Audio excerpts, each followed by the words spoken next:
Assalamualaikum warahmatullahi wabarakatuh. Saya Dini Oktavia Putri, NIM 210504009 akan menjelaskan tentang klasifikasi hukum. Klasifikasi hukum dibagi menjadi beberapa bagian. Yang pertama adalah menurut fungsinya, yang kedua menurut waktu berlakunya, yang ketiga menurut daya kerjanya, yang keempat menurut bentuknya, yang kelima menurut wilayah berlakunya, yang keenam menurut isinya, yang ketujuh menurut sumbernya, yang kedelapan menurut wujudnya. Klasifikasi hukum yang pertama adalah klasifikasi hukum menurut fungsinya. Klasifikasi hukum menurut fungsinya terbagi atas dua. Yang pertama adalah hukum material. Hukum material terdiri dari peraturan-peraturan yang memberi hak dan membebani dengan kewajiban. Yang kedua adalah hukum formil. Hukum formil berfungsi melaksanakan atau menentukan bagaimana caranya melaksanakan hukum material. Kemudian yang kedua, klasifikasi hukum menurut saat berlakunya.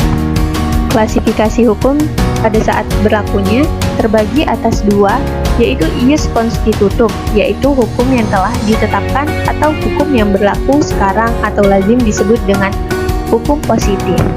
Yang kedua adalah ius constituendum, yaitu hukum yang harus ditetapkan, hukum yang akan datang, atau hukum yang dicita-citakan. Menurut daya kerjanya, hukum terbagi dua juga, yaitu hukum yang bersifat memaksa, imperatif, dan hukum yang bersifat melengkapi, fakultatif. Hukum yang bersifat memaksa, yaitu kaidah hukum yang dalam keadaan apapun harus ditaati dan bersifat mutlak daya ikatnya. Yang kedua adalah hukum yang bersifat melengkapi, yaitu kaidah hukum yang dapat dikesampingkan oleh para pihak dengan jalan membuat ketentuan khusus dalam perjanjian yang mereka adakan. Berikutnya ada klasifikasi hukum menurut bentuknya. Klasifikasi hukum menurut bentuknya terbagi atas dua, yaitu hukum tertulis dan hukum tidak tertulis. Hukum tertulis merupakan kaidah-kaidah hukum yang dicantumkan atau tertuang dalam berbagai bentuk peraturan perundang-undangan. Sedangkan hukum tidak tertulis tumbuh di dalam masyarakat secara spontan dan mudah menyesuaikan dengan perkembangan masyarakat. Kemudian ada klasifikasi hukum menurut wilayah berlakunya. Klasifikasi hukum menurut wilayah berlakunya terbagi atas empat, yaitu hukum nasional, hukum internasional, hukum asing, hukum gereja. Hukum nasional yaitu hukum yang berlaku dalam suatu negara. Hukum internasional, hukum yang berlaku melintasi batas wilayah suatu negara.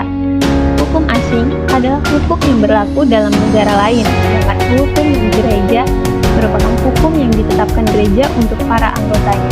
Selanjutnya ialah hukum menurut isinya. Hukum menurut isinya terbagi atas dua. Yang pertama adalah lex generalis, yaitu hukum yang berlaku umum dan merupakan dasar, misalnya hukum perdata. Yang kedua adalah lex specialis, yaitu hukum yang berlaku khusus, misalnya hukum dagang. Kedua hukum ini dapat juga dibagi menjadi A. Hukum private.